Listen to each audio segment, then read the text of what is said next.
تو فرمایا کہ لا اقسم بہذا البلد وانت حل بہذا البلد ووالد وما ولد لقد خلقنا الانسان فی کبد. مشقت تو ہر ایک کو کرنی ہے، لیکن جو نتیجے نکلتے ہیں مشقت کے وہ بالکل برعکس ہیں، رات اور دن کا سا تضاد ہے ان میں. ان سعیکم لشتی، کوئی شخص اس محنت کے نتیجے میں اپنے آپ کو جنت کا مستحق بنا لیتا ہے، کوئی شخص اسی محنت کے نتیجے میں اپنے آپ کو دوزخ کا مستحق بنا لیتا ہے، راستے جدا ہو جاتے ہیں. اس کی بڑی پیاری تشریح ایک حدیث میں آئی ہے، حضور نے فرمایا کل نفس یغدو، ہر جان جو ہے صبح جب ہوتی ہے ہر انسان کی، فبائع نفسها، پھر یہ کہ وہ اپنے نفس کو بیچتا.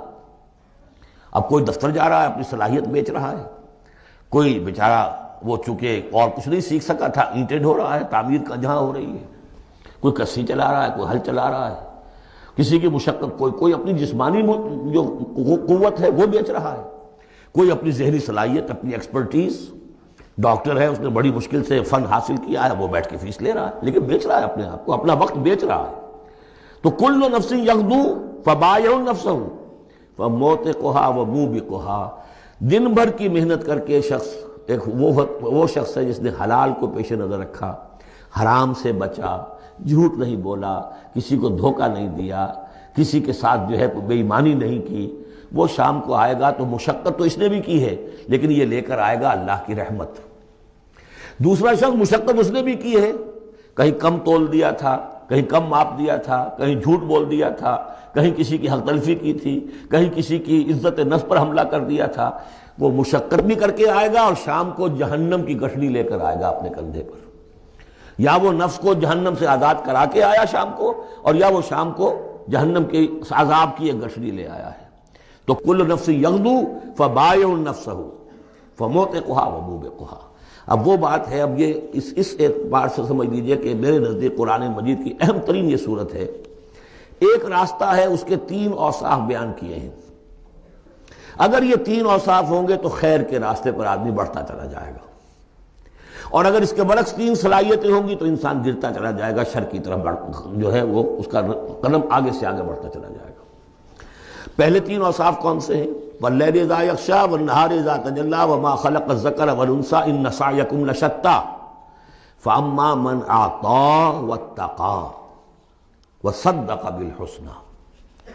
جس شخص میں عطا ہے، جود ہے، سخاوت ہے، کسی کو بھوکا دیکھے تو اگر 1 روٹی ہے تو اس کو بھی بانٹ کر کھا سکے، کسی کو تکلیف میں دیکھے تو اگر اس کے پاس کوئی ہے ایسی چیز جس سے کہ اس کی تکلیف وہ رفع کر سکتا ہو تو دریغ نہ کرے. یہ عطا ہے، جود، عطا، سخاوت. فاما من اعطا، پہلی شرط یہ ہے، چونکہ ہم سورہ بلد میں بھی دیکھا ہے کہ وہ جو گھاٹی ہے جس سے گزرنا مشکل ہے، فلقتحم العقبہ، وہ کون سی گھاٹی تھی؟ فک رقبۃ او اطعام فی یوم ذی مسغبۃ یتیما ذا مقربۃ او مسکینا ذا متربہ ثم کان من الذین آمنوا وتواصوا بالصبر وتواصوا بالمرحمہ. اس گھاٹی کو عبور کر کے اگر اہل ایمان میں شامل ہوگا تو ابو بکر صدیق بنے گا، عمر فاروق بنے گا، عثمان غنی بنے گا، اور اس گھاٹی کو عبور کیے بغیر کسی وجہ سے اسلام لے آیا عبداللہ ابن ابی بن جائے گا. اگرچہ اس نے بھی کلمہ پڑھا ہے، اس نے بھی کہا ہے اشہد ان لا الہ الا اللہ واشہد ان محمد رسول اللہ، اور وہی کلمہ پڑھا ہے ابو بکر نے اور عمر نے اور عثمان نے اور علی رضی اللہ تعالیٰ عنہ. لیکن فرق کیا ہے؟ یہ زمین کچھ اور تھی جس میں بیج پڑا ہے، وہ زمین کچھ اور تھی جس میں بیج پڑا ہے، وہ زمین میں ہل چل چکا تھا. تو فرمایا کہ پہلی شے کیا ہے، اور یہ آیت ہم پڑھ چکے ہیں، 4 پارے کی پہلی آیت، لن تنالوا البر حتى تنفقوا مما تحبون. تم نیکی کے مقام تک رسائی حاصل نہیں کر سکتے جب تک کہ خرچ نہ کر سکو اللہ کے لیے اور اللہ کی مخلوق کے لیے، اور وہ چیز کہ جو تمہیں پسند ہو. یہ نہیں کہ جو اذکار رفتہ ہو گئی، بیکار ہو گئی، پرانی ہو گئی، دل سے اتر گئی، وہ دے دیا اور پھر سمجھا کہ ہم نے حاتم طائی کی قبر کو لات مار دی ہے. یہ نہیں. مما تحبون، نیکی کی گرد کو نہیں پہنچ سکتے. لن تنالوا البر حتى تنفقوا مما تحبون. تو پہلی شرط ہے اعطاء. دوسرا ہے واتقا. واتقا کیا ہے؟ وہی اخلاقی حس جو ہے وہ اگر بیدار ہے، نتیجہ کیا نکلے گا کہ وہ پھر نیکی کرنا چاہے گا، بدی سے بچے گا. وہی فَأَلْهَمَهَا فُجُورَهَا وَتَقْوَاهَا.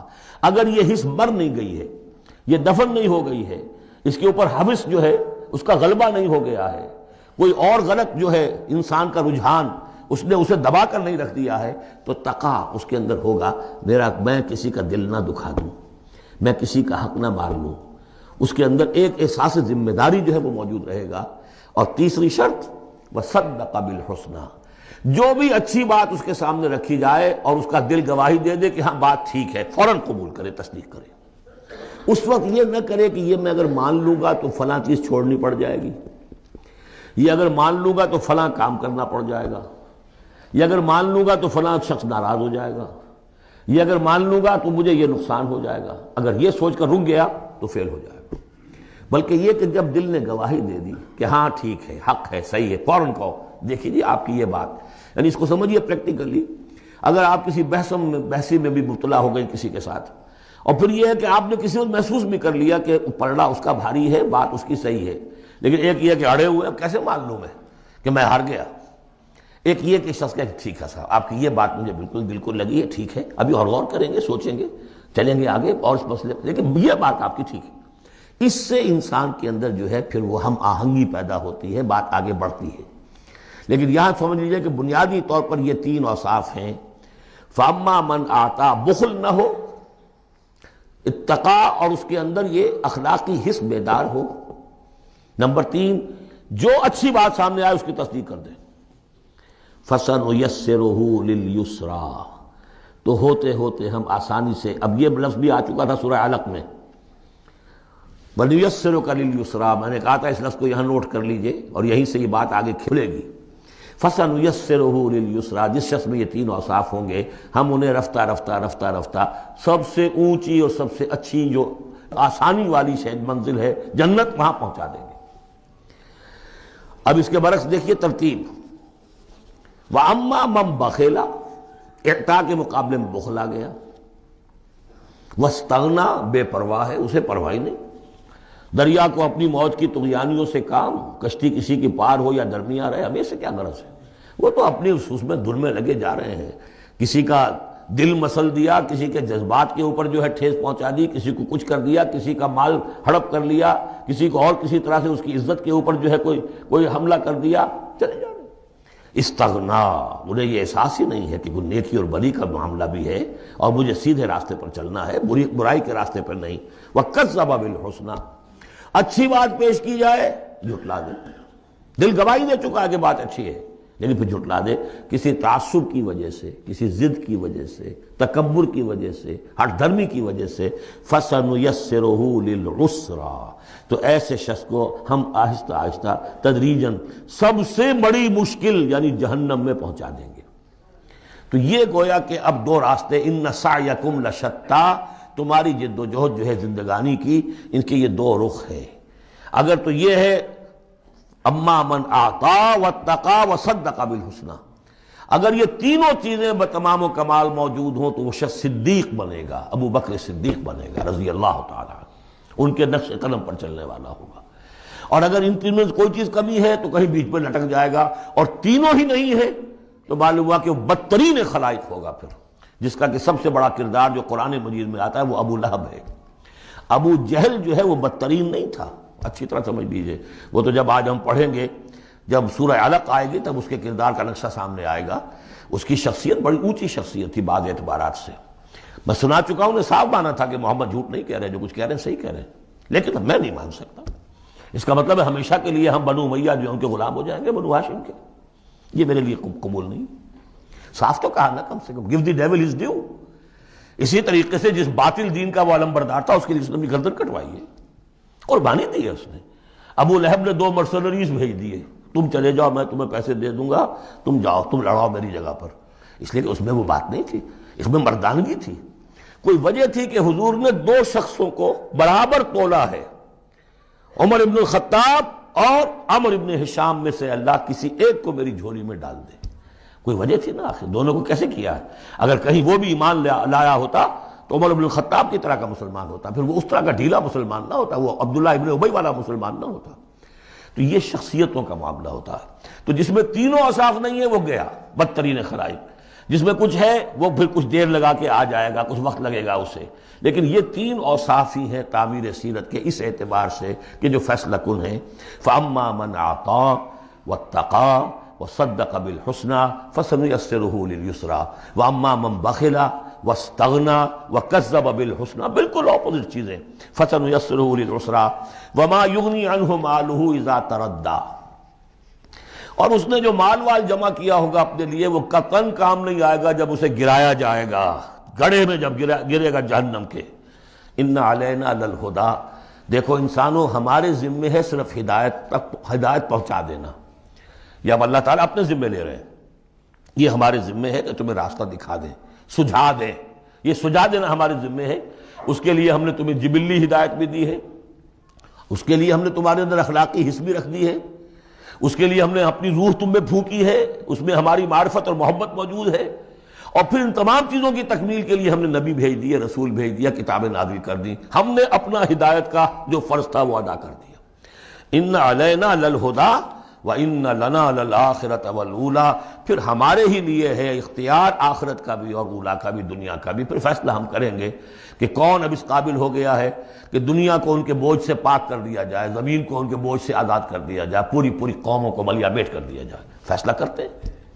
وہ پڑھ چکے پچھلی صورت میں، فَدَمْدَمَ عَلَيْهِمْ رَبُّهُمْ بِذَنبِهِمْ فَسَوَّاهَا، ایسے ہے کہ جیسے کسی باغ میں سے کوڑا کرکٹ جمع کیا جائے اور پھر اسے آگ دکھا دی جائے، اس لیے کہ اس باغ کے لیے بدنما داغ ہے۔ اب تو یہ کہ وہ انسان جو ہے کہ جو پھر اس حد تک ہدایت کے واضح ہو جانے کے بعد کہ نبی آ گیا، کتاب آ گئی اور اس نے ماڈل پیش کر دیا اپنی زندگی کے اندر، پھر بھی نہیں مانا، تو پھر یہ جو بھی فیصلہ ہے وہ ہم کرتے ہیں۔ فَأَنذَرْتُكُمْ نَارًا تَلَظَّىٰ، دیکھو میں نے تمہیں خبردار کر دیا اس آگ سے جو بھڑک رہی ہے اور وہ منتظر ہے۔ لا یصلاھا، ہم دیکھ چکے ہیں کئی جگہ آیا ہے کہ وہ تو دھاڑ رہی ہے بھوکے شیر کی طرح، اسے تو چاہیے اپنی خوراک۔ لا یصلاھا الا الاشقی، نہیں پڑے گا اس میں مگر وہی جو بہت ہی بدبخت ہے۔ کیوں؟ کم بدبخت تو اگر ہوتا معاملہ تو اور ہوتا، یہ محمد کے آنے کے بعد بھی صلی اللہ علیہ وسلم جس کی حقیقت نظر نہیں آئی تو اس سے بڑا بدبخت تو کوئی ہے ہی نہیں۔ اس لیے کہ اگر کچھ اندھیرا ہو، کچھ روشنی ہو، آدمی ٹھوکر کھا جائے، چلیے بھائی کچھ اندھیرا بھی تھا، جھٹپٹا تھا، پوری روشنی نہیں تھی، نصف النہار پر سورج چمک رہا ہو اور آپ ٹھوکر کھائیں تو پھر قصور کس کا ہے؟ تو آپ کا ہے۔ اس اعتبار سے اب بعثت محمدی کے بعد صلی اللہ علیہ وسلم جس شخص نے اپنے آپ کو محروم رکھا وہ اشقا ہے۔ لا یصلاھا الا الاشقی الذی کذب وتولی، جس نے جھٹلایا ہے اور منہ پھیر لیا ہے۔ وَسَيُجَنَّبُهَا الْأَتْقَى، اور ہم بچا دیں گے یا بچا دیا جائے گا اس سے جو بہت ہی متقی ہے۔ اس آیت کے بارے میں تقریباً کنسنسس ہے کہ یہاں مراد حضرت ابوبکر ہے رضی اللہ تعالیٰ عنہ۔ اتقا، وہ تینوں صفات بتمام و کمال جس میں تھے وہ ابوبکر تھے۔ یہی وجہ ہے کہ تصدیق بالحسنہ میں ایک لحظہ نہیں لگا۔ حضور فرماتے ہیں کہ میں نے جس کے سامنے بھی اپنی نبوت کی دعوت رکھی اس نے ضرور کچھ نہ کچھ توقف کیا، سوچا، سوائے ابوبکر کے کہ ایک لحظے کا توقف نہیں کیا۔ اور ان کی شخصیت کے اندر وہی چیزیں موجود تھیں، غریبوں کے اوپر شفقت تھی، نیکی کی، اور بنیادی طور پر وہ موحد تھے، انہوں نے کبھی بت پرستی اختیار نہیں کی زندگی میں، تو وہ صلاحیت جو ہے تقویٰ بھی تھا، اعطاء بھی تھا، خرچ کرنے کی صلاحیت تھی۔ انہوں نے خرید کر جو ہے غلام جتنے تھے جو مسلمان ہو گئے تھے، غلام اور کنیزیں، اور جن کے اوپر سخت جو ہے پرسیکیوشن ہو رہی تھی، ٹارچر ہو رہا تھا ان کے آقاؤں کی طرف سے، منہ مانگے دام دے کر ان کے آقاؤں کو نے خریدا ہے اور آزاد کیا ہے۔ فَأَمَّا مَنْ أَعْطَىٰ وَاتَّقَىٰ وَصَدَّقَ بِالْحُسْنَىٰ، یہ تینوں اوصاف بتمام و کمال ابو بکر میں، ابو بکر صدیق اور صدیق اکبر رضی اللہ تعالی عنہ۔ خواتین میں الصدیقۃ الکبریٰ حضرت خدیجہ الکبریٰ ہے رضی اللہ تعالی عنہ۔ وَسَيُجَنَّبُهَا الْأَتْقَى الَّذِي يُؤْتِي مَالَهُ يَتَزَكَّىٰ، جو اپنا مال دیتا ہے اپنے نفس کو پاک کرنے کے لیے۔ وہ مال کیوں دے رہا ہے؟ کیوں خرچ کر رہا ہے؟ کیوں بلال کو اس نے خریدا ہے؟ باپ نے کہا ابو قحافہ نے، وہ تو ایمان نہیں لائے تھے اس وقت تک، وہ تو فتح مکہ کے بعد ایمان لائے، وہ کافر رہے پورے عرصے کے دوران، مشرک رہے۔ تو باپ نے یہ کہا کہ ابو بکر تمہیں اگر کوئی خریدنا ہی تھا غلام اور کسی کو آزاد کرنا تھا تو کوئی دیکھتے، اچھا غلام دیکھتے، کوئی طاقتور سے دیکھتے جو تمہارے کام بھی کبھی آتا۔ انہیں کیا پتہ تھا کہ ابو بکر تو کسی اور چیز کا طلبگار ہے، اسے کچھ اور چاہیے، اسے کوئی، یعنی جو شخص کسی غلام کو آزاد کر دیتا تھا وہ اس کا مولا رہتا تھا، پھر بھی وہ ایک درجے میں اس کے تابع ہوتا تھا، اس کی بات سنتا تھا، اس کا حمایتی ہوتا تھا۔ اخلاقی طور پہ بھی سمجھ میں آ رہا ہے کہ ایک شخص نے اپنی رقم خرچ کی ہے اور آپ کو خرید کے آزاد کر دیا ہے تو اب آپ بے دام جو ہے غلام تو ہو گئے نا اس کے، اس لیکن یہ کہ وہ غلامی نہیں ہے، مولا کہلاتے تھے وہ، جیسے کہ حضرت زید بن حارثہ بھی مولا تھے حضور کے، اور اسی طریقے سے اور بھی بہت سے ہیں جن کے بارے میں آتا ہے کہ انہوں نے جو حدیث روایت کی ہے، ثوبان رضی اللہ تعالیٰ وہ بھی مولا تھے حضور کے، مولا اس معنی میں. تو فرمایا کہ تم نے یہ کیا کیا، کس کو تم نے خریدا اور اتنی بڑی رقم دے دی؟ جو مانگا امیہ ابن خلف نے، وہ بھی حیران رہ گیا. ٹھیک ہے لو. الذی یؤتی مالہ یتزکا وما لأحد عنده من نعمت تجزا، اور ایسا نہیں ہے کہ کسی اور کا اس پر کوئی احسان ہو جس کا وہ بدلہ چکا رہا ہو، نہیں. الا ابتغاء وجہ ربہ الاعلی، صرف اپنے بلند و بالا پروردگار کی رضا جوئی کے لیے وہ خرچ کر رہا ہے. ولسوف یرضی، اور وہ ان قریب راضی ہو جائے گا. یہ ان قریب راضی ہو جائے گا کون؟ اللہ بھی راضی ہو جائے گا اور ابو بکر بھی راضی ہو جائیں گے. رضی اللہ عنہ ورضوا عنہ، جیسے ہم خطبے میں بھی کہتے ہیں رضی اللہ تعالی عنہ وارضاہم، اللہ تعالیٰ بھی راضی ہو جائے ان سے اور اللہ ان کو راضی بھی کر دے، ان کو بھی اتنا اجر و ثواب دے. وَلَسَوْفَ يَرْضَىٰ، اور میرے نزدیک یہاں مراد حضرت ابو بکر ہیں، اس کا میں ثبوت آپ کو اگلی صورت میں دوں گا. اب دیکھیے پہلی صورت میں آیا تھا قد افلح من زکاہا وقد خاب من دساہا. 8 آیتیں تھیں، وہ تھیں قسموں پر مشتمل، لیکن اصل مضمون کیا تھا؟ نفس انسانی میں نیکی اور بدی کا شعور بدیت کر دیا ہم نے. اب جس نے اس کو بنا لیا، سنوار لیا، وہ کامیاب. جس نے اس کو دبا دیا، مٹی میں دفن کر دیا، وہ ناکام. اگلی صورت میں آگے راستہ بتا دیا. سنوارنے کا راستہ کیا ہے؟ اعطاء، تقوی، تصدیق بالحسنہ. ان عادتوں کو کلٹیویٹ کرو اپنے اندر، تو یہ راستہ جو ہے تمہارا جائے گا صدیقیت کی طرف اور اللہ تعالیٰ کی رضا کی طرف. اس کے برعکس اور صاف بخل، استغنا، پرواہ نہیں. کیا خیر کیا شر، کوئی پرواہ نہیں. اپنی خواہشات کو پورا کرنا ہے، اپنی اشتہا جو ہے اس کو شہوت کو پورا کرنا ہے، حرام سے حلال سے، اس سے کوئی بحث نہیں. اور یہ کہ بات سچی آئی، اچھی آئی اور دل نے گواہی دے دی پھر بھی اس کو رد کر دیا، تو وہ دوسری منزل پہ نکل جاؤ گے. اب یہ جو پہلی منزل تھی اس کا نقطہ عروج کون ہے؟ ایک تو ابو بکر آ گئے اس میں، اور ان سے بلندتر رتبہ کس کا ہے؟ محمد الرسول اللہ صلی اللہ علیہ وسلم، معراج انسانیت. اب جو 2 صورتیں آ رہی ہیں ان کا سارا تعلق کلیتاً محمد الرسول اللہ کے ساتھ ہے. یہ سیرت النبی کے اعتبار سے بھی بہت اہم ہیں 2 صورتیں. بعض اعتبار سے جو صوفیانہ اس میں مسائل آئے ہیں، اور عام طور پر ہمارے مفسرین، ایسے مفسرین خصوصاً جدید دور کے کچھ ریشنلسٹ قسم کے لوگ، وہ تو ان مطالب کی گرد کو بھی نہیں پہنچے. ہمارے جو پرانے مفسرین ہیں، چونکہ ان کا ذوق جو ہے وہ ان کے اندر، وہ ذوق بھی اندر ہے موجود ان کے اندر، اسلام کے اور دین کے باطنی حقائق، قرآن کے باطنی حقائق کا. تو میں اس کے حوالے سے چند چیزیں آپ کو بتاؤں گا. سورۃ الضحیٰ کا اس کا جو شان نزول ہے وہ یہ ہے کہ کچھ دنوں کے لیے، ایک تو بالکل شروع میں جو رک گئی تھی فترت وحی، اس کے علاوہ پھر ایک موقع آیا ہے کہ کچھ عرصے کے لیے بہت دن گزر گئے، حضرت جبرائیل نہیں آئے اور آپ کے اوپر ایک شدید قسم کی جو ہے وہ پریشانی طاری ہو گئی. کچھ لوگوں نے بھی تانا دینا شروع کر دیا.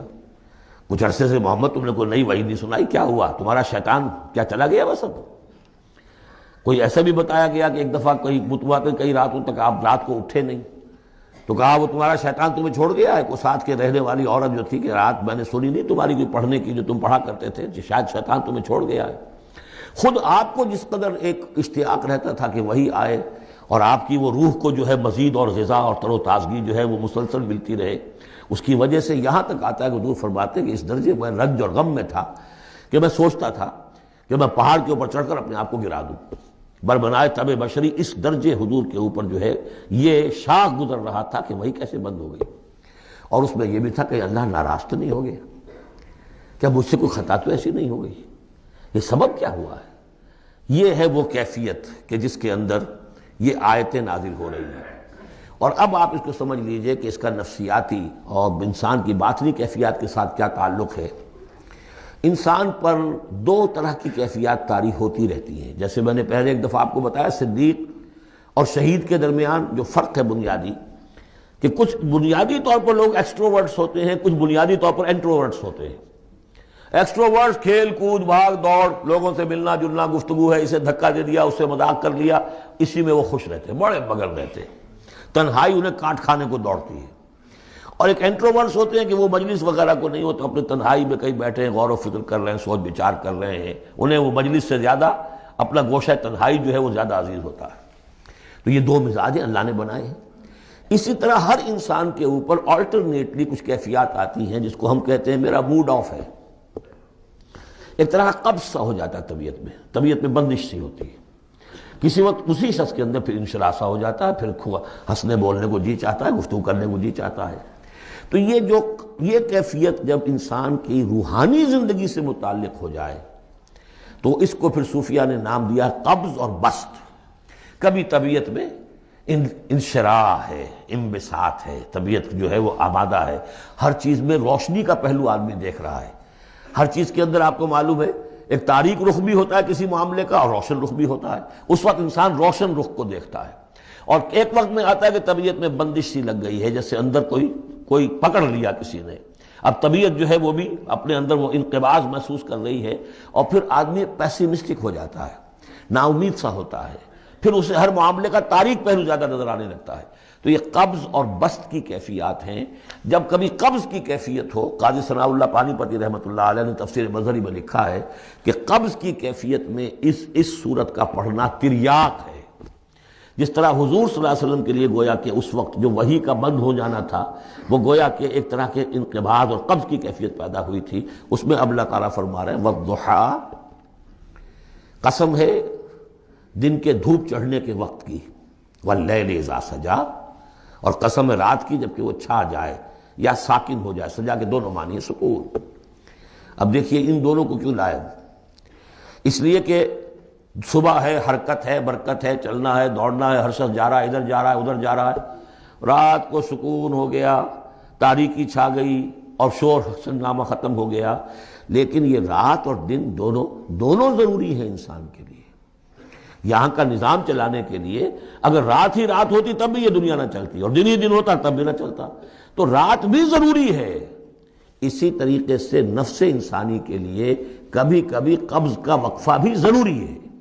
آپ اسے یہ نہ سمجھیں کہ اللہ تعالیٰ ناراض ہو گیا، یہ بھی ہماری تربیت کا ایک یوں سمجھیے کہ ایک جز ہے۔ ما ودعک ربک وما قلی، آپ کے رب نے آپ کو رخصت نہیں کیا ہے، نہ ہی وہ آپ سے ناراض ہوا ہے۔ وَلَلْآخِرَةُ خَيْرٌ لَكَ مِنَ الْأُولَىٰ، اور اس کے بعد جو وقت آئے گا اس قبض کے بعد وہ پہلی سے بھی بہتر ہوگا۔ اور میں حیران ہوتا ہوں کہ کیسے غالب نے وہ بات کہی ہے کہ جو بالکل ترجمانی ہے اس کی، رکتی ہے میری طبع تو ہوتی ہے رواں اور، یعنی یہ کہ جب میری طبیعت کے اوپر کبھی کبھی رکاوٹ سی آ جاتی ہے، اب شعر جو ہے اچھے نازل نہیں ہو رہے، لیکن جب وہ رکاوٹ سے میں نکلتا ہوں، اس قبض سے نکلتا ہوں، رکتی ہے میری طبع تو ہوتی ہے رواں اور، اس لیے کہ اس قبض کے بعد جب مرحلہ آتا ہے انبساط کا اور انشراح کا تو وہ ایک قدم آگے ہوتا ہے، آدمی اس پہلی کیفیت سے ایک درجہ جو ہے اس کا بڑھ چکا ہوتا ہے۔ وَلَلْآخِرَةُ خَيْرٌ لَكَ مِنَ الْأُولَىٰ، یقیناً پچھلی ہر گھڑی، ہر ساعت اور ہر قبض کے بعد آنے والا انبساط آپ کے لیے پہلے سے اونچا درجہ لے کر آئے گا۔ وَلَسَوْفَ يُعْطِيكَ رَبُّكَ فَتَرْضَىٰ، ان قریب آپ کا رب آپ کو اتنا کچھ دے گا، اتنا کچھ دے گا، آپ کی محنتوں کے وہ نتائج سامنے آئیں گے کہ آپ راضی ہو جائیں گے۔ اب دیکھیے پچھلی صورت ختم ہوئی تھی وَلَسَوْفَ يَرْضَىٰ، یہاں ہے وَلَسَوْفَ يُعْطِيكَ رَبُّكَ فَتَرْضَىٰ، صرف ضمیر کا فرق ہے، کیونکہ صدیق پر وحی نہیں آتی، براہ راست خطاب نہیں کیا جا سکتا، وہاں وہ صیغہ جو ہے وہ غائب کا ہے، وَلَسَوْفَ يَرْضَىٰ، اور چونکہ نبی وہ ہے جس پر وحی آ رہی ہے، براہ راست مخاطب ہے، تو فَلَسَوْفَ يُعْطِيكَ رَبُّكَ فَتَرْضَىٰ، آپ کا رب اتنا کچھ دے گا کہ آپ راضی ہو جائیں گے۔ اب یہ کہ اسی قبض کی حالت میں پھر اللہ تعالیٰ اپنے احسان جتا رہا ہے، اور یہ بہترین ہے۔ کبھی طبیعت پر ڈپریشن ہو اس طرح کی اور قبض کی کیفیت ہو تو آدمی یاد کرے کس کس مرحلے پر اللہ نے میری دستگیری فرمائی، کن کن مراحل پر اللہ تعالیٰ نے مجھے مشکلات سے نکالا، اس سے وہ حوصلہ بڑھتا ہے۔ اور اس کو بھی سمجھیے کہ اسی انداز میں الم یجد کا یتیما فآویٰ، یہ سیرت النبی کے بڑے اہم حصے ہیں جو اس میں آ گئے ہیں۔ آپ کی پیدائش یتیمی میں، پوسٹیومس چائلڈ، باپ تو پہلے ہی فوت ہو چکا ہے، 6 سال کی عمر میں والدہ گئی، 8 سال کی عمر میں دادا گئے، اور وہ یعنی جو آپ نے دیکھا ہے ابتدائی زمانہ زندگی کا تو وہ یتیمی کا۔ الم یجد کا یتیما فآویٰ، کیا اس نے اے محمد آپ کو نہ پایا کہ آپ یتیم تھے، پھر پناہ دی، آپ کے لیے بندوبست کیا، دادا کے دل میں جو شفقت ڈالی، پھر آپ کے تایا زبیر کے دل میں جو شفقت ڈالی۔ عبد المطلب کے بعد فوراً ابو طالب کا نام آتا ہے، حالانکہ یہ غلط ہے تاریخی اعتبار سے۔ عبد المطلب کے بعد کافی عرصے تک زبیر جو آپ کے تایا تھے وہ سرپرست تھے، پھر ان کے انتقال کے بعد ابو طالب کا معاملہ آیا ہے، لیکن ان کو بیچ میں سے غائب کر دیا گیا ہے۔ بہرحال اللہ تعالیٰ جو بھی کسی کے دل میں ڈالتا ہے، آخر ابو طالب کے دل میں محبت ڈالی تو کس نے ڈالی؟ وہ ہم پڑھ چکے ہیں سورہ طٰہٰ میں، وَأَلْقَيْتُ عَلَيْكَ مَحَبَّةً مِّنِّي۔ حضرت موسیٰ علیہ السلام کی موہنی صورت کے اوپر اللہ تعالیٰ فرماتے ہیں ہم نے اپنی محبت کا پرتو ڈال دیا کہ تمہیں دیکھنے کے بعد وہ قتل کرنے کے ارادے سے باز رہ گئے، ان کے ہاتھ شل ہو گئے، ایسی موہنی صورت اسے قتل کرنے۔ وَأَلْقَيْتُ عَلَيْكَ مَحَبَّةً مِّنِّي وَلِتُصْنَعَ عَلَىٰ عَيْنِي، یہ ہوا ہے۔ تو فرمایا الم یجدک یتیما فآویٰ ووجدک ضالا فہدیٰ، اور پھر جب آپ شعور کی پختگی کو پہنچے اور غور و فکر کا مرحلہ آیا، حقائق میں انسان کو سوچ بچار کا مرحلہ آیا، اور آپ کو دیکھا کہ آپ تلاش حقیقت میں سرگرداں ہیں، تو ہدایت دی۔ وہ آگے آ جائے گا، بہت قریب پہنچ گئے ہم، اقرأ بسم ربک الذی خلق، وہ مرحلہ جب آئے گا۔ وَوَجَدَكَ عَائِلًا فَأَغْنَىٰ، اور پایا آپ کو تنگ دست تو غنی کر دیا۔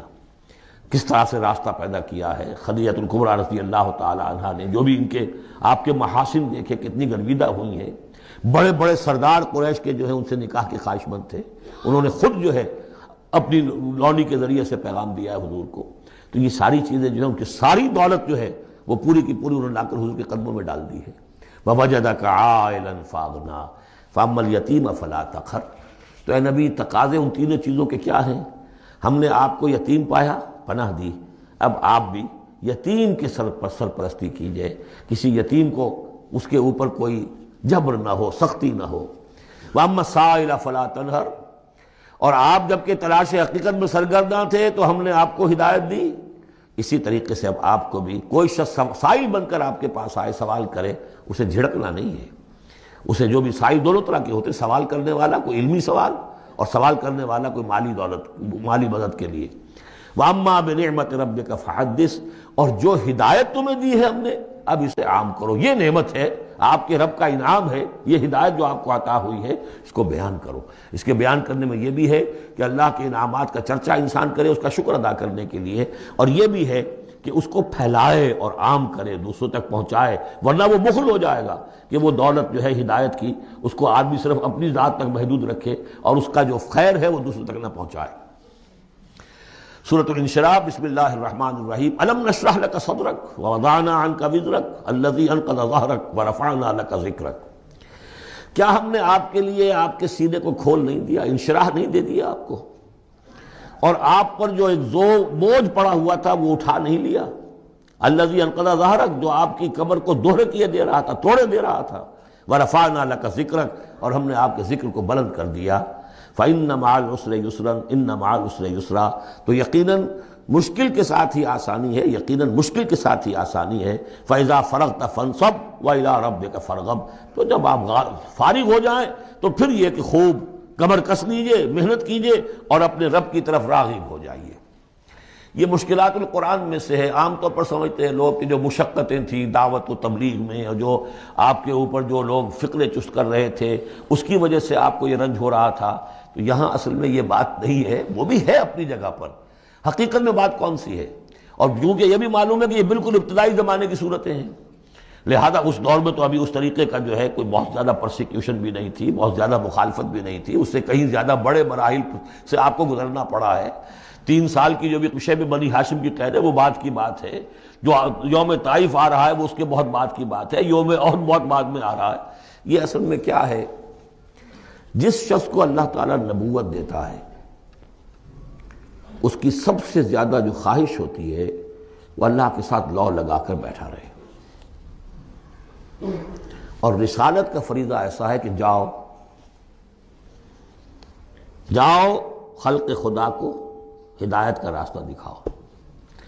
اب کہاں وہ کیفیت، دن ڈھونڈتا ہے پھر وہی فرصت کے رات دن بیٹھے رہے تصور جانا کیے ہوئے، کہاں اللہ کی طرف رخ کر کے اللہ کا بندہ کھڑا ہے رات کے وقت، کیا اس کی کیفیت ہے، اس کے قلب کی، اس کی روح کی کیا انشراح ہے، کیا انبساط ہے، کن بلندیوں پر اس وقت وہ ہے، کس روحانی وسعتوں کے اندر جو ہے وہ اس وقت تیراکی کر رہا ہے۔ اور کب جا رہے کسی نے کہہ دیا پاگل ہے، کسی نے کہہ دیا کہ یہ تو مجنون ہے، دیکھو ذرا یہ شخص ہے جو کہتا ہے آپ کے معبودوں کو کہ یہ غلط ہے۔ اب اس کا ایک تکدر ہو رہا ہے دل کے اوپر، کہاں وہ کیفیت۔ علامہ اقبال نے اسے لکھا ہے، 4th لیکچر ہے ان کا جو خطبات میں سے، شیخ عبد القدوس گنگوہی رحمۃ اللہ علیہ کا قول دیا ہے۔ وہ کہیں کسی کیفیت میں بیٹھے ہوئے تھے اسی طرح مراقبے میں، اچانک اقامت کی آواز آ گئی، اب جماعت کھڑی ہو رہی ہے تو وہ آ رہا کھڑا ہونا ہے، وہ تو نماز میں تو جانا ہے، تو کہا کیا، جھنجھلا کر کہا، حضوری سے نکال کر دربانی میں کھڑا کر دیا۔ اس وقت جس مراقبے کی کیفیت میں تھا وہ تو حضوری کی کیفیت مجھے حاصل تھی، اب میں دربانی میں آ گیا ہوں یہاں پر۔ نماز تو آپ پڑھیں گے تو امام کے پیچھے پڑھیں گے، اس نے کہا اللہ اکبر تو کرنا ہی ہے رکوع، چاہے ابھی آپ کے دل چاہ رہا ہے اور قرآن پڑھا جائے تو کیسے ہوگا، تو اس کا حکم ماننا آپ نے۔ آپ چاہ رہے ہیں سجدے میں پڑے رہے ابھی سر نہ اٹھائیں، لیکن وہ تو کہے گا اللہ اکبر، تو وہ سر آپ نے اٹھانا ہی ہے۔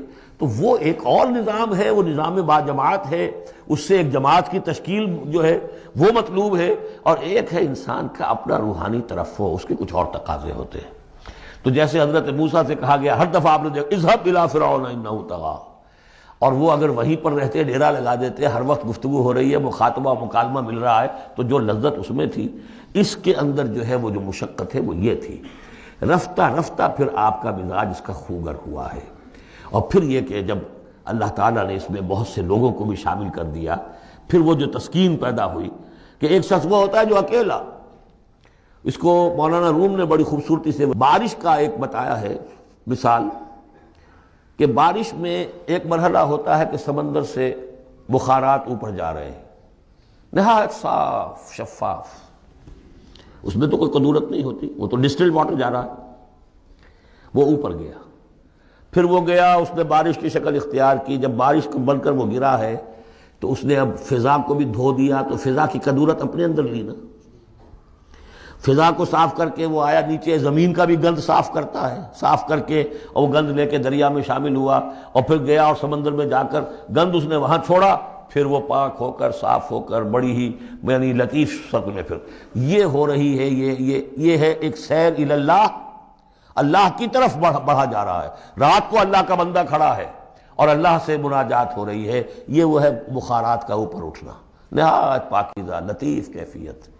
اور جب آپ آئے ہیں تو بارش کے مانند ہیں، اب آپ دھو رہے ہیں، تو جو دھو رہے ہیں اس سے خود اپنے آپ کو بھی تقدر ہوتا ہے، کسی نے کچھ کہہ دیا، کسی نے کچھ کہہ دیا، کسی نے کچھ کہہ دیا، کسی نے فقرہ چست کر دیا، اب آپ کو ضرورت ہے کہ پھر ذرا اپنے آپ کو بھی صاف کریں دوبارہ، پھر رات کو کھڑے ہو جائیں۔ سیر الی اللہ، سیر فی اللہ، سیر عن اللہ الی اللہ، یہ جو ہے جو تبلیغ کا اور فریضہ رسالت ہے، یہ بھی سیر الی اللہ ہے نتیجے کے اعتبار سے، لیکن اس وقت عن اللہ ہے، اللہ کی طرف تو پشت ہو گئی۔ اب دیکھیے جب آپ نماز میں کھڑے ہیں تو رخ کدھر ہے؟ اللہ کی طرف۔ جا رہے ہیں تبلیغ کے لیے تو اللہ کی طرف تو پشت ہو گئی، اب تو آپ جا رہے ہیں تو خلق کی طرف آپ کا رخ ہے، اللہ کی طرف تو پشت ہے۔ اس حوالے سے وہ عروج ہے، یہ نزول ہے، اور یہ نزول جو ہے یہ بڑا شاق گزرتا ہے کسی ایسے شخص پر جسے عروج کی لذت حاصل ہو گئی ہو۔ یہ ہے وہ سختی، الم نشرح لک صدرک ووضعنا عنک وزرک الذی انقض ظہرک ورفعنا لک ذکرک فإن مع العسر یسرا ان مع العسر یسرا فإذا فرغت فانصب۔ اے نبی وہ وقت آ جائے گا، آپ اپنے اس فرض منصبی سے جب فارغ ہو جائیں گے، جب اللہ کا دین غالب آ جائے گا، پھر آپ یکسو ہو کر وہ جو آخر میں آیا اذا جاء نصر اللہ والفتح ورأيت الناس يدخلون في دين الله افواجا فسبح بحمد ربك واستغفر انه كان توابا، پھر آپ ہمہ وقت اسی کام میں لگ جائیے۔ اور اسی لیے حضور نے اس وقت آخری فیصلہ کیا، اللہم فی الرفیق الاعلی، بس اب میں فارغ ہوا اور اب میں مزید تاخیر نہیں چاہتا۔ حالانکہ نبیوں کو یہ آپشن ملتا ہے، اگر آپ ابھی چاہیں تو اور رہ سکتے ہیں دنیا میں، یہ آپشن ملا ہے۔ چنانچہ حضور نے اپنے مرض وفات میں جو خبر دی آ کر، جب آپ نے نماز پڑھائی ہے، بیماری میں ذرا سی کمی ہوئی تھی، باہر آپ آئے ہیں، حضرت ابوبکر نماز پڑھا رہے تھے، حضرت ابوبکر کے پاس جا کر آپ جو ہے بیٹھ گئے، اب حضرت ابوبکر جو ہے وہ اقتداء کر رہے ہیں حضور کی، اور پوری جماعت کر رہی ہے اقتداء حضرت ابوبکر کی۔ یہ نماز ہے، آخری با جماعت نماز۔ اس میں حضور نے فرمایا اللہ نے اپنے بندے کو ایک آپشن دی ہے، ایک اختیار دیا ہے، وہ چاہے تو، اب جو ایگزیکٹ الفاظ یاد نہیں ہے، نتیجہ اس کا یہی ہے کہ چاہے تو ابھی دنیا میں اور رہے، تو بندے نے اللہ کو قبول کر لیا ہے، حضرت ابوبکر رو پڑے اور لوگ حیران ہوئے، رو کیوں رہے یہ تو کوئی بات ایسی ہے نہیں۔ ان کے سمجھ میں آ گیا تھا کہ آپ نے اپنے انتقال کی خبر کر ہمیں دے دی ہے۔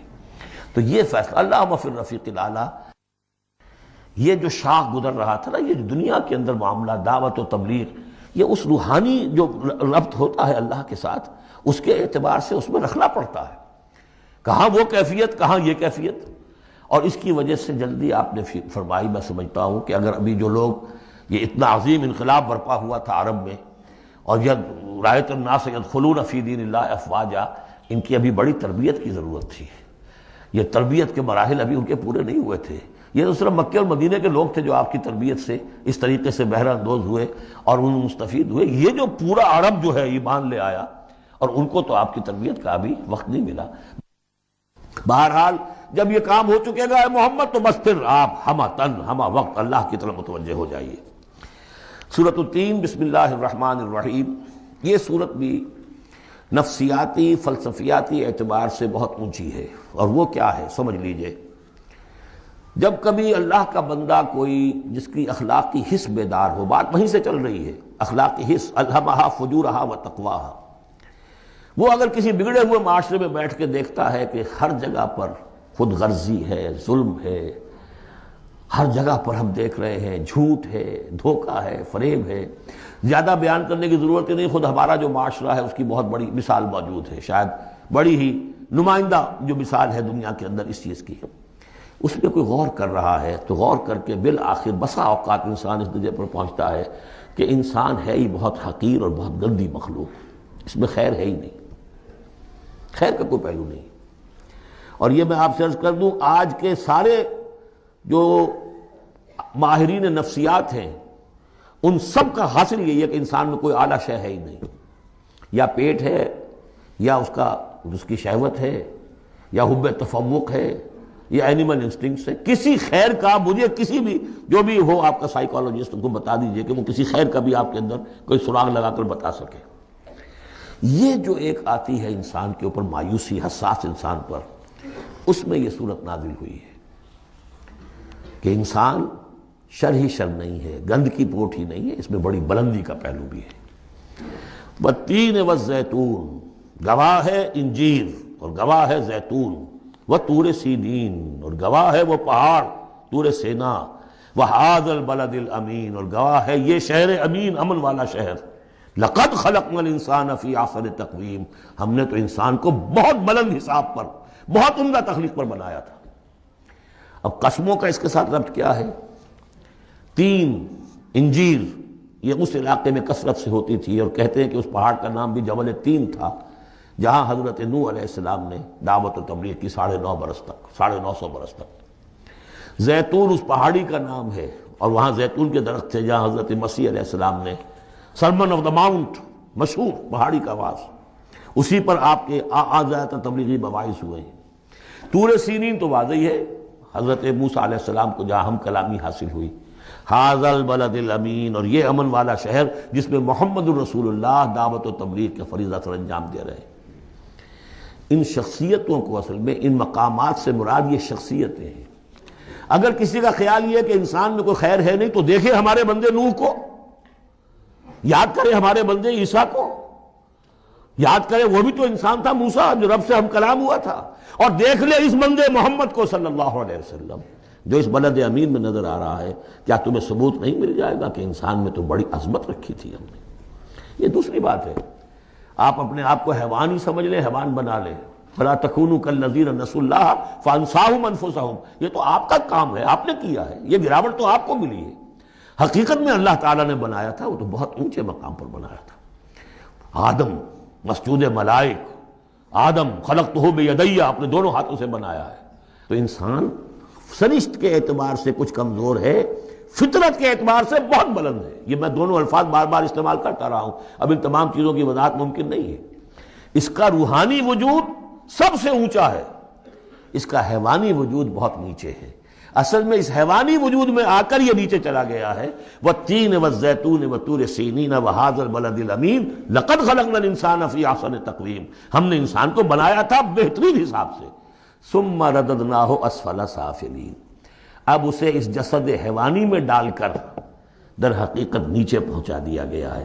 تو اب کیا کرنا ہوگا؟ اب اوپر اٹھنا ہوگا۔ اوپر اٹھنے کے لیے محنت کرنی پڑتی ہے۔ الا الذین آمنوا وعملوا الصالحات، اب یہ ایمان اور عمل صالح ہے جو تمہیں اس پستی سے نکال کر اوپر لے آئے گا۔ جس مقام پر تم پیدا کیے گئے ہو اس مقام تک پہنچنے کے لیے پہلی محنت کیا ہے؟ آپ کے شعور اور ذہن کی آزمائش ہے کہ اللہ کو پہچانتے ہو یا نہیں، اور دوسری محنت عمل صالح ہے۔ الا الذین آمنوا وعملوا الصالحات فلہم اجر غیر ممنون، تو ان کے لیے تو اجر و ثواب ہوگا جو اس کا سلسلہ کبھی منقطع ہی نہیں ہوگا۔ فما یکذبک بعد بالدین، اب اس کے ساتھ ہی ایک بات ایسی جوڑ دی کہ اگر تمہیں بھی نظر آ رہا ہے کہ کچھ لوگ بلند ہیں کچھ پست ہیں، کچھ گھٹیا ہیں کچھ بڑھیا ہیں، تو سوال یہ کہ اس کا کوئی نتیجہ بھی نکلنا چاہیے کہ نہیں؟ پھر کیا چیز ہے جو تمہیں آمادہ کرتی ہے جزا و سزا کے انکار پر؟ الیس اللہ باحکم الحاکمین، کیا اللہ تعالیٰ تمام حاکموں سے بڑا حاکم نہیں ہے؟ تو کیا کوئی حاکم ایسا بھی تم نے دیکھا کہ جو اپنے نیکوکار بندوں کو اور اپنے غداروں کو اور اپنے باغیوں کو ایک جیسا کر دے؟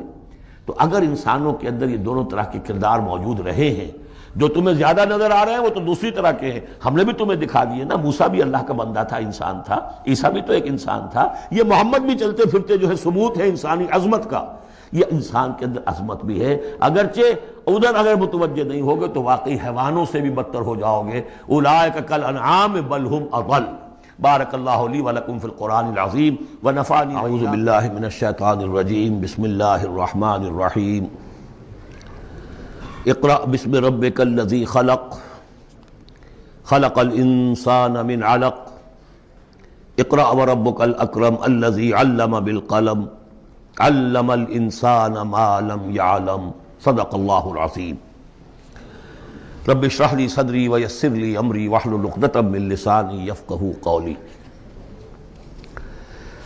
اس سے پہلے کئی مرتبہ یہ عرض کیا جا چکا ہے کہ حضور پر جو پہلی وحی آئی تقریباً اجماع ہے اس پر کہ وہ یہ 5 آیات ہیں سورہ علق کی۔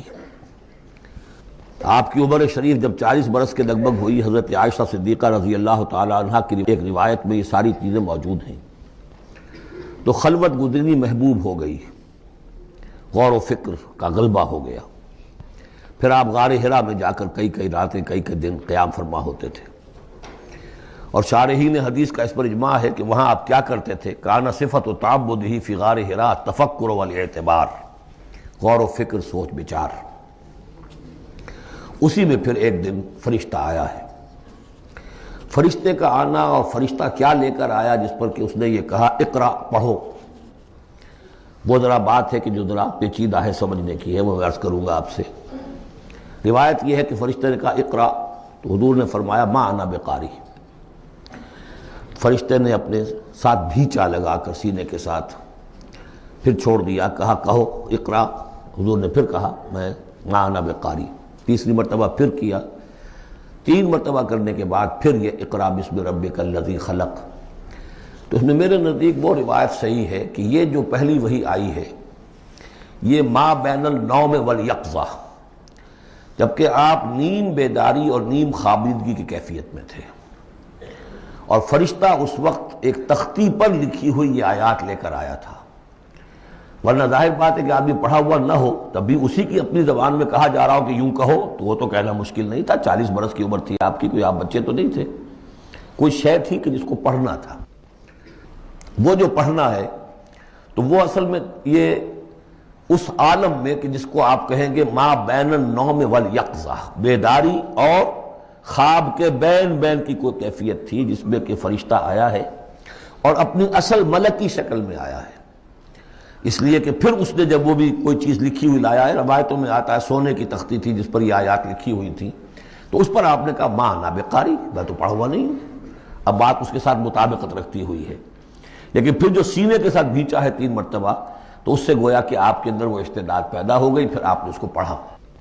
اور یہ میں یاد دلاتا ہوں کہ میں نے جب کہا تھا کہ جب دوسری وحی فترت کے بعد آئی ہے سورہ مدثر کی، تو حضور نے جب دیکھا تھا کہ اب یہ افق اعلیٰ پر یا افق مبین پر حضرت جبرائیل نظر آئے، کیسے پہچان لیا؟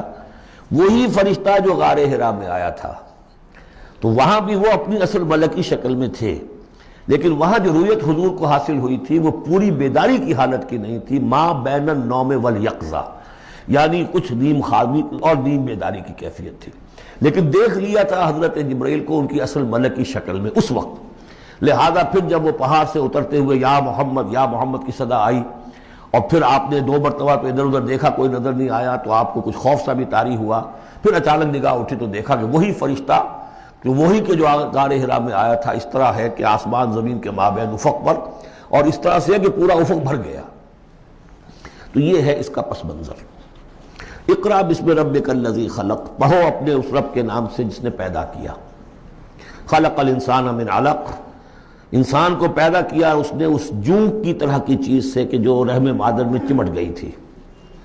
اقرا وربک الاکرم، پڑھو اور تمہارا رب بہت کریم ہے، بہت کریم ہے، بہت مہربان ہے۔ الذی علم بالقلم، جس نے کہ تعلیم دی ہے قلم کے ساتھ۔ عام انسانی تعلیم قلم کے ذریعے سے ہے، حضور کے لیے قلم کے درجے میں فرشتہ ہے، فرشتے کے ذریعے سے حضور کو سکھایا گیا ہے۔ علم الانسان ما لم یعلم، اور انسان کو سکھایا ہے جو کچھ کہ وہ نہیں جانتا تھا۔ اس وحی سے آپ کی نبوت کا ظہور ہو گیا۔ نبی تو پیدائشی طور پر نبی ہوتا ہے، لیکن اس کا ظہور ہوا ہے اس وحی کے ساتھ۔ البتہ اس میں کوئی تبلیغ کا حکم نہیں ہے، وہ تو پھر جب وہ وحی آئی ہے، جب کہ فرشتے کو دیکھا ہے افق اعلیٰ پر، افق مبین پر، اس کے بعد جب گھر گئے ہیں اور پھر آپ کمبل اوڑھ کر لیٹ گئے ہیں، دہشت کی کیفیت طاری تھی، پھر وہ سورہ مدثر کی آیات نازل ہوئیں، یا ایھا المدثر قم فانذر وربک فکبر۔ وہاں سے پھر آپ کی رسالت کا آغاز ہوا کہ اے لحاف میں لپٹ کر لیٹنے والے، اب کھڑے ہو جاؤ، انذار کرو، خبردار کرو لوگوں کو، اور اپنے رب کی کبریائی کا اعلان کرو، اور اس کی کبریائی کے نفاذ کی جد و جہد کرو۔ یہ ہم پڑھ چکے ہیں سورہ مدثر میں۔ اس کے بعد میں نے عرض کیا تھا سورہ مدثر ہی میں 7 آیتوں میں حضور سے خطاب کے بعد پھر 3 آیتیں تھیں۔ فَإِذَا نُقِرَ فِي النَّاقُورِ فَذَلِكَ يَوْمَئِذٍ يَوْمٌ عَسِيرٌ عَلَى الْكَافِرِينَ غَيْرُ يَسِيرٌ۔ یہاں پھر دیکھیے، یہاں اب 3 آیتیں آ رہی ہیں، یہ آخرت کا فلسفہ بیان کر رہی ہیں۔ کَلَّا إِنَّ الْإِنسَانَ لَيَطْغَىٰ، کوئی نہیں، انسان طغیانی پر، سرکشی پر، زیادتی پر، ظلم پر، تعدی پر آمادہ ہو ہی جاتا ہے۔ کیوں ہو جاتا ہے؟ وہی حساس اور ذہین آدمی جو بیٹھا غور کر رہا ہے کہ یہ کیا ہو رہا ہے معاشرے میں، کیوں ظلم ہو رہا ہے، کیوں تعدی ہو رہی ہے، کیوں غلط روی لوگوں نے اختیار کی ہے، ہو جاتا ہے انسان۔ کیوں ہو جاتا ہے؟ الراہ استغنا، وہ اپنے آپ کو دیکھتا ہے کہ اس پر پکڑ کوئی نہیں، انگارہ زبان پر رکھوں گا تو جل جائے گی، جھوٹ بولوں گا کچھ بھی نہیں ہوگا، اگر میں کہیں زہر کھاؤں گا مر جاؤں گا، حرام کا مال کھاؤں گا کچھ نہیں ہوگا۔ کہ یہ دنیا جو ہے یہ فزیکل لاز پر چل رہی ہے، یہاں مورل لاز جو ہے آپریٹو نہیں ہے۔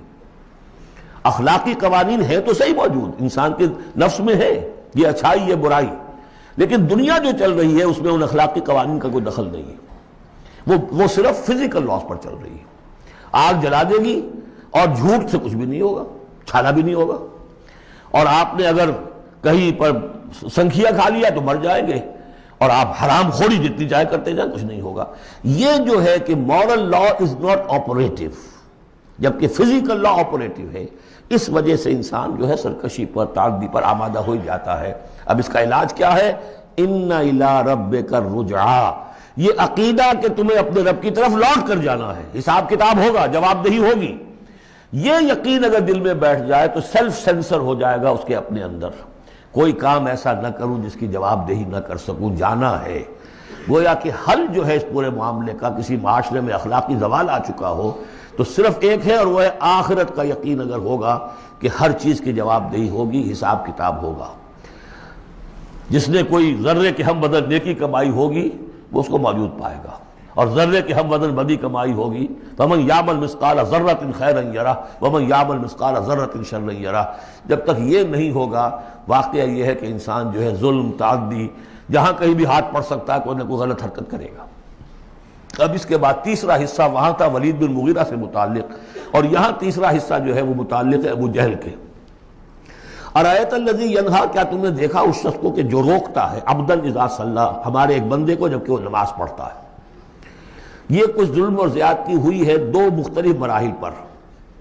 2 واقعات تو ہمیں ایسے ملتے ہیں کہ حضور کو نماز سے روکا گیا اور آپ کو ایذا پہنچائی گئی اور کوئی غیر معمولی واقعہ نہیں ہوا۔ ایک مرتبہ حضور صلی اللہ علیہ وسلم سجدے میں تھے تو بیٹھے ہوئے تھے دور پہ کچھ وہ ابو جہل اور اس کے ساتھی، انہوں نے کہا کہ کوئی ہے ذرا جو فلاں جگہ پر اونٹ ذبح ہوا اس کی اوجڑی پڑی ہوئی ہے، وہ اوجڑی لا کے محمد کی گردن پہ رکھ دو جب یہ سجدے میں جائے۔ تو حضور سجدے میں گئے تو وہ اوجڑی لا کے، اونٹ کی اوجڑی بری ہوئی وہ لا کے رکھ دی، تو آپ سر نہیں اٹھا پا رہے تھے۔ پھر حضرت فاطمہ کو معلوم ہوا ہے، وہ آئی ہیں دوڑتی ہوئی، پھر انہوں نے وہاں سے اس کو ہٹایا ہے، اور تو اس وقت ایک زیادتی یہ کی گئی، اس وقت کوئی غیر معمولی واقعہ نہیں ہوا، یعنی کہیں اللہ تعالیٰ نے پکڑا نہیں اسے۔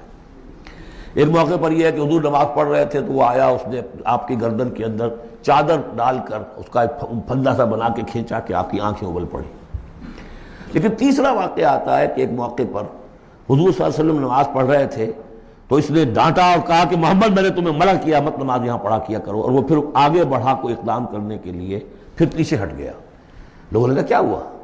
تو کہا کہ مجھے اپنے اور محمد کے درمیان ایک کھائی نظر آئی جس میں کوئی پروں والی مخلوق تھی اور وہ میری تکہ بوٹی کرنے کو تیار تھی، اس سے خوف کھا کر وہ پیچھے ہٹ گیا۔ تو مجھے جہاں تک محسوس ہوتا ہے وہ یہ ہے کہ جب تک تو حضور کو ابو طالب کی پروٹیکشن حاصل تھی اس وقت تک کا معاملہ تو پہلے دو واقعات ہیں، لیکن پھر جب آپ آئے ہیں اور طائف سے واپس آئے ہیں اور اللہ تعالیٰ کی طرف سے خصوصی پروٹیکشن آپ کو ملی ہے، اس کے بعد کا واقعہ وہ ہے کہ جس کا کہ یہاں تذکرہ ہو رہا ہے۔ ارأیت الذی ینہا، کیا تم نے دیکھا اس شخص کو جو روکتا ہے عبدن ہمارے ایک بندے کو، اذا صلی جبکہ وہ نماز پڑھتا ہے۔ ارأیت ان کان علی الہدی، کیا تم نے غور کیا اگر وہ شخص ہوتا ہدایت پر، یہی ابو جہل ہدایت کے راستے پر کاربند ہوتا، او ہمارا بالتقوی، یہ ہمت والا آدمی ہے، جرت والا آدمی ہے، بخیل نہیں تھا، اس نے یہی کہا تھا کہ بنی ہاشم نے اگر لوگوں کو غریبوں کو کھانے کھلائے ہم نے ان سے بڑھ کر کھلائے، ابھی تک تو ہم کندھے سے کندھا ملا کر آ رہے، وہ بخیل نہیں تھا۔ پھر جری تھا، بہادر تھا، میدان جنگ میں گیا ہے، لیڈ کیا ہے لشکر کو اپنے، اور جب گردن کاٹنے لگے تھے تو کہتا تھا نیچے سے کاٹنا تاکہ نیزے کے اوپر چڑھاؤ گے تو معلوم ہو کہ اونچی گردن ہے، کسی سردار کی گردن ہے۔ تو یہ چیزیں اس کے اندر تھیں، مرد میدان تھا۔ لیکن یہ ہے کہ وہ جو صدق بالحسنی والے معاملے پہ آ کے مار کھا گیا۔ لیکن یہ کہ اگر یہی شخص ایمان لے آیا ہوتا، ہدایت پر ہوتا، تقویٰ کی تعلیم دیتا، تو آپ سمجھیے پھر کیا ہوتا، گویا کہ ایک اور عمر فاروق مل گیا ہوتا اس امت کو۔ بالکل ان کی شخصیتوں کے اندر بڑا پیرلل انداز ہے۔ حضرت عمر بھی لڑنے بھڑنے والے آدمی، کشتیاں کرنے والے آدمی، ادھر سے جا رہے ہیں اس کو دھکا دے رہے ہیں، اس مزاج کے آدمی تھے۔ لیکن یہ کہ بہرحال ان میں وہ چیز موجود تھی کہ بخل نہیں اور بزدلی نہیں۔ ان دو چیزوں کے بعد جو ہے پھر یہ کہ تصدیق بالحسنی کے لیے اللہ تعالیٰ نے ایک راستہ کھول دیا ان کے لیے، تو ان کے وہ عمر فاروق بن گئے۔ اس لیے کہ دعا کی تھی محمد رسول اللہ نے۔ ارأیت ان کذب وتولی، کیا تم نے سوچا کہ اس نے جو جھٹلایا ہے اور منہ موڑ لیا ہے، الم یعلم بان اللہ یری، کیا یہ جانتا نہیں کہ اللہ دیکھ رہا ہے؟ کلا لئن لم ینتہ، ہرگز نہیں، اگر یہ باز نہ آیا، لنصفا بالناصیہ، ہم گھسیٹیں گے اس کی چوٹی کے بال پکڑ کر، ناصیۃ کاذبۃ خاطئہ، یہ پیشانی کہ جو خطا کار ہے، جھوٹی ہے، فلیدعو نادیہ، تو بلا لے وہ اپنی پارٹی کے لوگوں کو، بلا لے اپنی مجلس کے لوگوں کو، ہم نشینوں کو، سندعو الزبانیہ، ہم بلا لیں گے جہنم کے فرشتوں کو، کلا لا تطعہ واسجد واقترب، اے نبی آپ اس کی بات نہ مانیے، آپ سجدہ کیجئے اور اللہ سے قریب ہو جائیے۔ بسم اللہ الرحمن الرحیم، انا انزلناہ فی لیلۃ القدر، یہ دیکھیے ربط بڑا عمدہ چلا آ رہا ہے۔ پہلی وحی کے فوراً بعد ہم نے اتارا ہے اس کو لیلۃ القدر میں۔ وما ادراک ما لیلۃ القدر، کیا تم جانتے ہو کیا ہے لیلۃ القدر؟ لیلۃ القدر خیر من الف شہر، وہ لیلۃ القدر 100 مہینوں سے بہتر ہے۔ تنزل الملائکۃ والروح، وہاں ہم پڑھ چکے ہیں تفصیل سے کہ یہ اینول بجٹ سیشن ہے اللہ تعالیٰ کا اس دنیا کے نظام کے لیے۔ ہر سال میں جو کچھ ہونا ہوتا ہے اس کے فیصلے ہو جاتے ہیں۔ فیہا یفرق کل امر حکیم، اس شب میں سب فیصلے ہو جاتے ہیں، اگلے سال کیا کچھ ہونا ہے، اور وہ فرشتوں کے حوالے کر دیے جاتے ہیں۔ ایشو ہو گئے آرڈر، اب ان کی ہے امپلیمنٹیشن۔ یدبر الامر من السماء الى الارض ثم یعرج الیہ، فرشتے جو ہیں امپلیمنٹ کرتے ہیں ان احکام کو، اور پھر وہ رپورٹیں جو ہے واپس پہنچتی ہیں۔ تو اسی رات میں قرآن مجید کے نزول کا آغاز ہوا۔ تنزل الملائکۃ والروح فیہا باذن ربہم، اس رات میں اترتے ہیں فرشتے بھی، اور الروح روح الامین، روح القدس، وہ کہ چونکہ ان کا ذکر عام طور پہ علیحدہ اس لیے کیا جاتا ہے جو ہم 2 دفعہ پڑھ چکے ہیں۔ علمہ شدید القویٰ ذو مرۃ فاستویٰ، تو ان کی خاص شان ہے فرشتوں میں کہ مطاع ہیں، مطاع ثم امین، ان کے سردار کی حیثیت رکھتے ہیں۔ تو تنزل الملائکۃ والروح فیہا باذن ربہم، اپنے رب کے حکم سے، من کل امر، ہر امر، جو سارے فیصلے ہو چکے ہوتے ہیں آئندہ سال کے، ان کے بارے میں جو ہے ان کو احکام دے دیے گئے ہوتے ہیں۔ فیہا یفرق کل امر حکیم، یہ ہم وہاں پڑھ چکے ہیں۔ سلام، اور یہ رات جو ہے اللہ تعالیٰ نے پھر اس کی برکات ایسی رکھی ہیں کہ اگر اس میں کوئی شخص جو ہے اللہ کا خاص طور پر عبادت گزار بندہ جو ہے اس سے دعا کرے تو اللہ تعالیٰ اس دعا کو قبول کرتا ہے۔ عبادت کا جو اجر و ثواب ہے وہ اس ایک شب کا وہ 1000 مہینوں کے اجر و ثواب سے بڑھ جائے گا۔ ہی حتی مطلع الفجر، یہ فجر کے طلوع ہونے تک یہ رات ہے۔ اب اس کے بعد ایک سورت جو آ رہی ہے، اس کے بارے میں عام طور پر آپ کو لکھا ہوا مل جائے گا کہ یہ سورہ جو ہے یہ مدنیہ ہے، لیکن یہ کہ یہ اکثر سورتوں کے بارے میں یہ جو آخری ہیں، ہر قرآن مجید میں کوئی نہ کوئی ایک رائے تو لکھی ہے، لیکن جب تفصیل دیکھتے ہیں تو بہت سی آراء ہیں اس میں، یہ کوئی ایک رائے نہیں ہوتی۔ میں نے جب تحقیق کی ہے تو حضرت عائشہ صدیقہ رضی اللہ تعالی عنہ کے قول کے مطابق یہ سورت بھی مکی ہے، مدنی نہیں ہے۔ سورۃ البینہ، بسم اللہ الرحمن الرحیم، لم یکن الذین کفروا من اہل الکتاب والمشرکین منفکین حتی تأتیہم البینہ، نہیں تھے وہ لوگ جنہوں نے کفر کیا تھا اہل کتاب میں سے اور مشرکین میں سے کہ انہیں علیحدہ کر دیا جاتا یا باز آ جاتے، حتی تأتیہم البینہ، جب تک کہ ان کے پاس بینہ نہ آ جاتی ہے۔ ظاہر بات ہے کہ وہ گمراہی میں مبتلا تھے، کوئی بین چیز آئے، کوئی واضح چیز آئے جس سے کہ ان کو محسوس ہو جائے، شعور ہو جائے کہ ہم گمراہی پر ہیں، اور یا اس کا مفہوم یہ ہے کہ جب تک بین ان کے اوپر بات نہ آ جائے اس وقت تک انہیں کاٹا نہیں جا سکتا، انہیں اپنے سے علیحدہ نہیں کیا جا سکتا۔ منفق جو ہے یہ دونوں طریقے سے معنی دے گا۔ اب قابل غور کیا بات ہے، وہ بینہ کیا ہے؟ رسول من اللہ یتلو صحفا مطہرۃ فیہا کتب قیمہ، ایک رسول اللہ کی جانب سے جو تلاوت کرتے ہیں پاکیزہ اوراق کی، اور وہ فیہا، ان اوراق میں کیا ہے؟ بڑی مضبوط کتابیں لکھی ہوئی ہیں، احکام ہیں اللہ کے۔ کتاب کا لفظ خاص طور پر میں بتاتا آیا ہوں آپ کو کہ یہ احکام شریعت کے لیے آتا ہے۔ فیہا کتب قیمہ، یہ ہے وہ چیز کہ جب اللہ کا رسول اللہ کی کتاب لے کر آ جائے تو یہ بینہ اب ہو گئی، اب بات واضح ہو گئی، اب کسی شک و شبے کی گنجائش نہیں رہی۔ یہی سورہ طلاق میں ہم نے پڑھا تھا ذکرہ، قد انزلنا الیکم ذکرا رسولا یتلو علیکم آیاتہ، تو یہ جو ہے رسول جب تلاوت کرتا ہے، گویا کہ رسول اور کتاب مل کر بینہ بنے، اللہ کی کتاب اس کا معلم رسول مل کر بینہ بنے۔ اس اعتبار سے بینہ اور ذکرہ کی جو تعبیر ہوئی ہے اور اس کی ڈیفینیشن جو ہوئی ہے سورہ بینہ میں اور سورہ طلاق میں، وہ بہت اہم ہے۔ اب فرمایا وما تفرق الذین اوتوا الکتاب الا من بعد ما جاءتهم البینہ، یہ جن لوگوں کو کتاب دی گئی تھی انہوں نے جو پہلے بھی تفرقہ کیا ہے آپس میں، یہ جو بٹ گئے، یہ کوئی نصارہ بن گئے، کوئی یہودی بن گئے، پھر نصارہ میں نہ معلوم کتنے فرقے ہوئے اور یہودیوں میں کتنے فرقے ہوئے، یہ سارا تفرقہ ہوا کب؟ الا من بعد ما جاءتهم البینہ، مگر یہ کہ ان کے پاس بینہ آ چکی تھی، گویا کہ اس کے اب جرم کے وہ پورے طور پر اس کی سزا کے سزاوار ہو چکے۔ وما امروا، یہ آیت اس اعتبار سے بہت اہم ہے کہ دین کا پھر وہی خلاصہ جو ہم نے پڑھا تھا بہت ہی شد و بد کے ساتھ سورہ زمر میں، وہ پھر آ گیا۔ وما امروا الا لیعبدوا اللہ مخلصین لہ الدین حنفاء، اور انہیں حکم نہیں ہوا تھا مگر اس بات کا کہ بندگی کریں، پرستش کریں اللہ کی، لیکن اس کے لیے اپنی اطاعت کو خالص کرتے ہوئے۔ یہ نہیں کہ نماز تو اللہ کی پڑھ رہے ہیں لیکن یہ کہ اور کام اپنے نفس کی مرضی کے مطابق کر رہے ہیں، وہاں اللہ کے حکم کو ٹھکرا دیا ہے۔ کاروبار جو کر رہے ہیں وہ اور طریقوں سے کر رہے ہیں جو حرام ہے، تو یہ تو پھر بندگی نہ ہوئی۔ یہ تو وہ بات ہو گئی افتؤمنون ببعض الکتاب وتکفرون ببعض، کیا تم ہماری کتاب اور شریعت کے ایک حصے کو مانتے ہو اور ایک کو رد کر دیتے ہو؟ فما جزاء من یفعل ذلک منکم الا خزی فی الحیاۃ الدنیا، تو جو کوئی بھی تم میں سے یہ رویہ اختیار کرے گا اس کی کوئی سزا اس کے سوا نہیں ہے کہ دنیا میں ذلیل و خوار کر دیے جائیں، ویوم القیامۃ یردون الی اشد العذاب، اور قیامت کے دن بدترین عذاب میں جھونک دیے جائیں۔ دنیا کی رسوائی تو آج ہمارے ماتھے پر لکھی ہوئی ہے۔